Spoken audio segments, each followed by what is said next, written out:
আইয়ুব নবী অসুখে পড়ে বিছানায় পড়ে রোগে কত বছর ধৈর্য ধারণ করছিলেন? 18 বছর। শয়তান একবার আসছে আল্লাহর কাছে, বলতেছে, আল্লাহ, আইয়ুব নবীকে তুমি টাকা পয়সা দিছো, ধন সম্পদ দিছো। আইয়ুব নবীর কয়েক হাজার গরু ছিল, আইয়ুব নবীর গোয়াল ভরা বড় বড় ঘোড়া ছিল, আইয়ুব নবীর রাজত্ব ছিল বিরাট বড়। শয়তান এসে আল্লাহর কাছে বলল, আল্লাহ, আইয়ুব নবী তোমার ইবাদত করে, তোমার জন্য রোজা রাখে, নামাজ পড়ে, ওকে তুমি ধন সম্পদ দিছো সেই জন্য। আল্লাহ বললেন, না না না, আমি ধন সম্পদ দিছি এই জন্য আইয়ুব নবী আমার ইবাদত করে, তা ঠিক না। শয়তান বলল, আল্লাহ, আমি একটু আইয়ুব নবীরে পরীক্ষা করে দেখতে চাই। বলে, তুমি কি পরীক্ষা করবা? যে আল্লাহ, তুমি আমাকে অনুমতি দাও, আমি আইয়ুব নবীর যত গরু আছে, যত ঘোড়া আছে, তার যত সম্পদ আছে, আমাকে পাওয়ার দাও। শয়তান তো আগুনের তৈরি, যে আমার মুখে পাওয়ার দাও, আমি ফু দিব, আইয়ুব নবীর গোয়াল ঘরে আগুন লাগা সব গরু পুড়ে যাবে, সব ঘোড়া মরে যাবে, সব সম্পদ গোলা ভরা ধান সব পুড়ে যাবে। আল্লাহ তাআলা বললেন, যা, তোকে অনুমতি দিলাম। শয়তান আইয়ুব নবীর কাছে আসছে, আইয়ুব, আল্লাহ তোমার এত টাকা পয়সা দিছে, এই জন্য আল্লাহ আল্লাহ করো। তোমার এই টাকা পয়সা যদি নষ্ট হয়ে যায় তখন কি করবা? আল্লাহ যদি এগুলি ধ্বংস করে দেয়, বলে আমি তখনও আল্লাহর ইবাদত করব। বলে, তাই নাকি? কত বড় শয়তান! বলে, তাই নাকি? মনে করো আল্লাহ তোমার এই সম্পদ দিছে, আমার আল্লাহ তাআলা এই সম্পদ ধ্বংস করে দিল, তখন কি তুমি আল্লাহরে গালি দিবা না, নাকি আল্লাহর প্রশংসা করবা? বলে, আস্তাগফিরুল্লাহ, আমি কখনোই আল্লাহর সঙ্গে কি করব না, বেঈমানি করব না। শয়তান ফু দিছে, ফু দিলে গোয়াল ঘর চলে গেছে। আইয়ুব নবী বলছে, ইন্না লিল্লাহি ওয়া ইন্না ইলাইহি রাজিউন। আইয়ুব আলাইহিস সালাম সম্পদ ধ্বংস হয়ে গেল। গতকালকে সে রাজার মতো ধনী ছিল, আজকে সে কি হয়ে গেল? পথের ভিখারি, ঘরে খাবার নাই। আইয়ুব নবীর অভাব হয়ে গেল, কিন্তু তিনি ইবাদত বন্দেগী কমান নাই, নামাজে ফাঁকি নাই, রোজাও ছাড়ে না।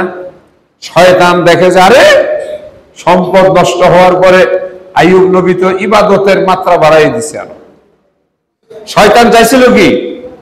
আইয়ুব নবীরকে ইবাদত থেকে ফিরিয়ে নেওয়া। এখন আইয়ুব কি করলো? আরো ইবাদত বাড়াই দিল। শয়তান দেখলো হইল না, এইবার গেছে আবার আল্লাহর কাছে, আল্লাহ, আমাকে আর একটু সুযোগ দাও। কি?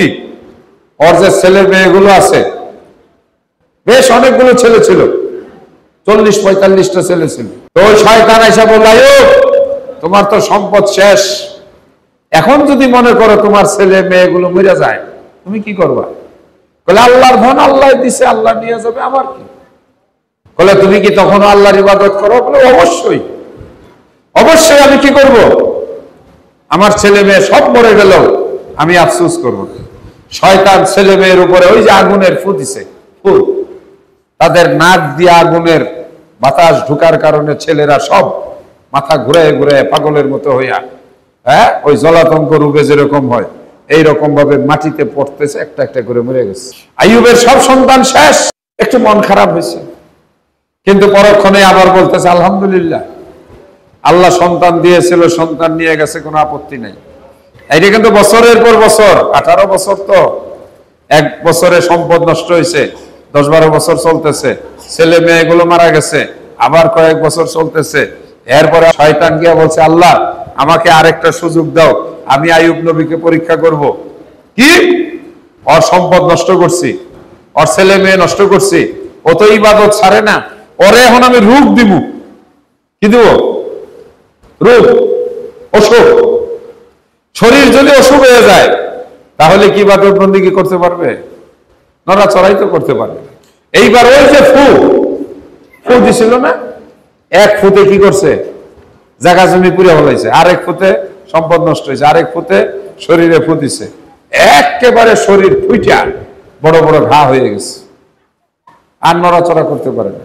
ঘায়ের মধ্যে পোকাও হয়েছে। যখন ঘাও হয়েছে, ওনার যে স্ত্রীরা ছিল তারা সবাই এক এক করে বিদায় হয়ে গেছে। তবে একজন স্ত্রী আইয়ুব নবীর সাথে শেষ জীবন পর্যন্ত ছিল, রহিমা বিবি। রহিমা রহিমা নাম শোনো নাই? যাই হোক, এগুলো হইল ইনজিলের বর্ণনা, তৌরাত ইনজিল। আমাদের কোরআনে এত কথা নাই। ঘটনা আল্লাহ ভালো জানেন, সত্যও হইতে পারে, মিথ্যাও হইতে পারে। এটা খ্রিস্টানদের যে ইনজিল, আল্লাহ তাআলা কয়টা আসমানি কিতাব নাজিল করছেন? কি কি? তৌরাত, জাবুর, ইনজিল আর বাকি তিনটা এখন বাতিল। ঠিক আছে? সর্বশেষ কি হলো? ফুকায় ধরল, একবারে চূড়ান্ত, আর নড়তে পারে না। এই দিন আইয়ুব আলাইহিস সালাম দোয়া করলেন, রব্বি আন্নী মাসানিয়াজ যুররু ওয়া আনতা আরহামুর রাহিমিন। কত বছর ধৈর্য ধরছে? 18 বছর। এই ধৈর্যের ফলে আল্লাহ রাব্বুল আলামিন আল্লাহ হুকুম করলেন, ওই যে তোমার পায়ের কাছে দিয়া পানি যাইতেছে, ঝর্ণার পানি, এই পানি দিয়ে তুমি গোসল করো, শরীরে পানি লাগাও। পানি দিয়ে গোসল করছে, রোগ ভালো হয়ে গেছে।